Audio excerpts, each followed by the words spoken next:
I mean, imagine you go all around the world and smash up everything that other civilizations built, loot what they built, pillage, steal, even steal their ideas and their concepts and their philosophies. And then you sit on top of this mountain of stolen goods and declare yourself to be rich because of your own merit.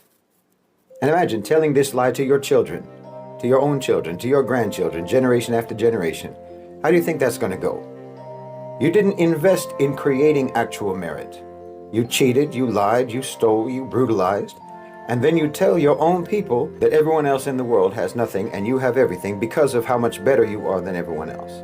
How long is that lie sustainable?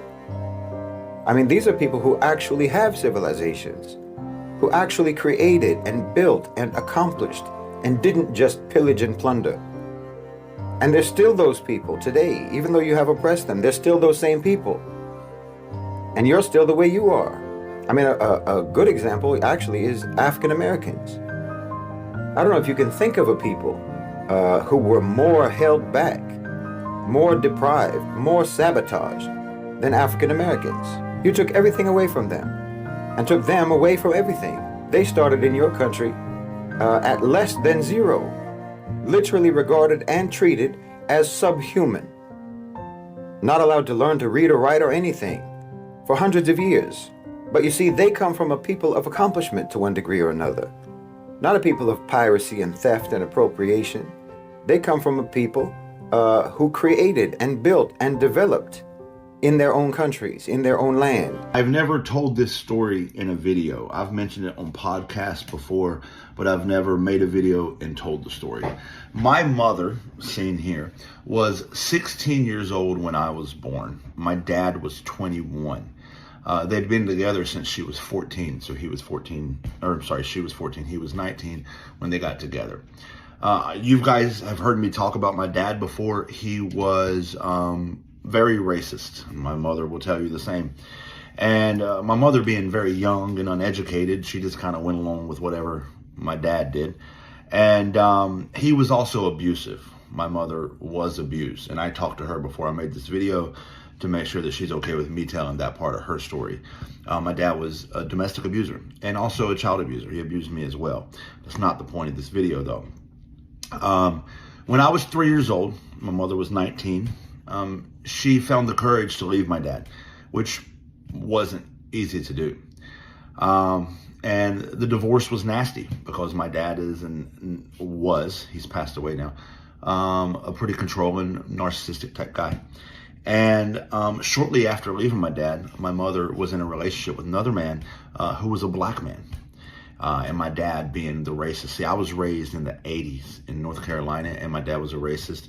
So her leaving him for a black man was like this big taboo thing. Like, you don't do that. And so when everything went to court, my dad ultimately got custody of me because the judge in the 80s in North Carolina is not giving the child to the woman dating a black man, to the white woman dating a black man, especially when my dad was the one with the career and the income and the money, and my mom had nothing. He had left her with nothing. Fast forward to when I was 10 years old. During those 7 years after the divorce, my dad taught me to hate my mom. He taught me that she was a sinner, that the Bible did not approve of interracial marriages. He showed me in the Bible where the Bible says you can't marry outside your race. And I believed her to be basically of the devil himself. I hated her. When I was 10 years old, I found out that my dad was being taken to court because my mother was trying to get visitation rights. I was terrified. I didn't want to meet this evil woman. She won. She got visitation rights of me. I'll never forget ever to this day. I can still vividly remember where I was, the weather and everything when she picked me up the first time. I was terrified. But I made it my mission, that first visit, that she would never visit me again. I made that my mission, that she would never want to see me after this day. I called her a sinner. I called her children, because she had 3 children with her second husband. Obviously, they were biracial children. And I called her children the N-word. I called her an N-word lover. Now, keep in mind, I'm 10 years old. But this is how I was raised. This is what I believed at age 10. And she told me, you shouldn't think like this or talk like this, and I ignored her. It was like a 2-hour visitation, whatever it was, and then she dropped me back off at my house. I told my dad, she'll never pick me up again, Dad, I promise you. 2 weeks later, when it was time for her next visitation, I waited in my yard on the Saturday at the time that I was supposed to be there, and I was sure she wouldn't pull up, but she did. She did pull up. I was befuddled. Oh my God, she came back. This time, she took me to her house in a mostly black neighborhood, and a place I had never been. I was raised on the mountain, all white neighborhood, very much racist. And I was told that black neighborhoods were crime-ridden, filthy areas. Avoid them. So I went to this black neighborhood and I thought, oh my God, oh my God. I went in her house and she said, I want you to meet your brothers and sisters. And they came out and they were so excited to see me because my mom had never told them a bad thing about me. And I wanted to be mean to them because that's how I was raised. But I couldn't. I couldn't bring myself to be mean to them because they were so nice and polite to me. I was not nice to them. I tolerated them in my mind, but I wasn't mean to them. And then every 2 weeks she came and got me. And over the course of time, I built a relationship with my siblings, with her. And I started questioning things like maybe the things my dad told me are not true, because what I see in this neighborhood, what I see in my mom's house, what I see everywhere is not what I was told. And I had a choice to make at the early age of about 11. Do I believe what I was raised, or do I challenge these ideas? And just like my mom had got away from my dad and challenged those ideas and grew and was better, I decided that I too can be better. I started challenging the ideas my dad raised me. It started a very tumultuous relationship with my dad, as if it wasn't tumultuous to begin with. Again, I was an abused child. I'm trying to keep this video short, so I'm missing a lot of very deep details, but I'm trying to give you the idea. By the time I was 15, I had read books and read the speeches of Dr. King and watched interviews with Malcolm X. And I really started realizing, like, there's a whole nother world out there that I didn't realize. Fred Hampton, Angela Davis, these things really opened my eyes.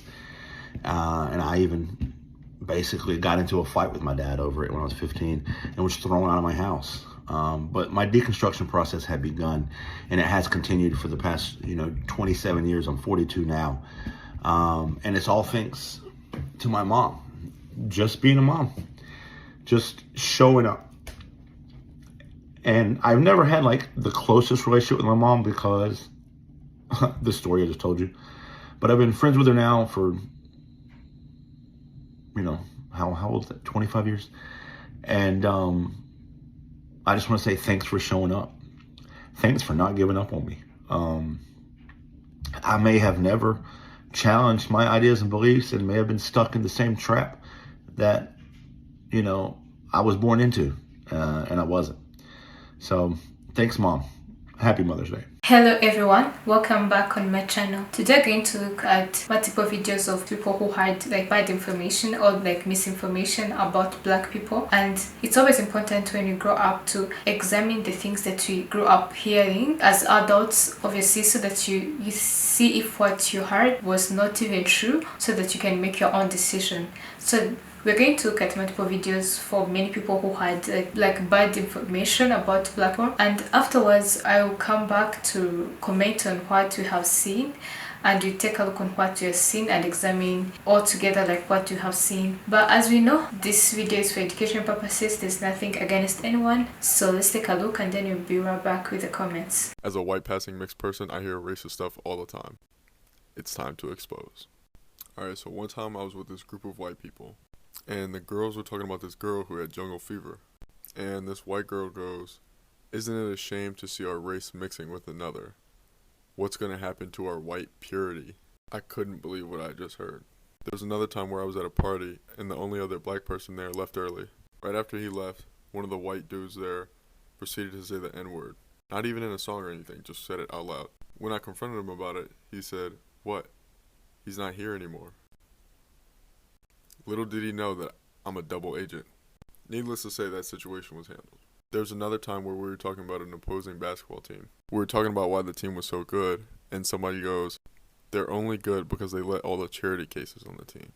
There were no white people on this team. I'm sure I'm not the only white passing person with these kinds of stories, so feel free to duet. The reason I say white Americans have no culture is because most of the things that have become associated with white people were black inventions. White people love vanilla, but did you know that vanilla was actually invented by an enslaved black teenager who was 14 years old? His name was Edmund Albius. He's the person who made vanilla a mass-produced product because he figured out how to rapidly pollinate these plants. Or number two, if you've ever heard of techno music, that was actually invented by black people in Detroit in the 80s, which now has become synonymous with a lot of white people in the US or white Europeans, when actually in reality this was purely the creation of a black person and black people. Or number three, the thing that I think of a lot is how white people have co-opted barbecue. Specifically in California, where I grew up, you will see a lot of barbecue joints that were actually white people's recipes that they stole from black people. It's very much a ripoff of the common Southern home cooking, which, you know, came out of the American South, both during slavery and during the Reconstruction era. So yes, white people don't have any culture, we steal it. And that has historically been the case, and that is why white people are so angry. If you know any other inventions created by black people but stolen by white people, drop them in the comments. Okay, bye! As you have seen many of these videos, one thing for sure really like stands out for me. It's always important to question like the myth we have around ourselves, or the myth that we have, so that we see if that's the truth. Like there are always myths that are passed down to the younger generation,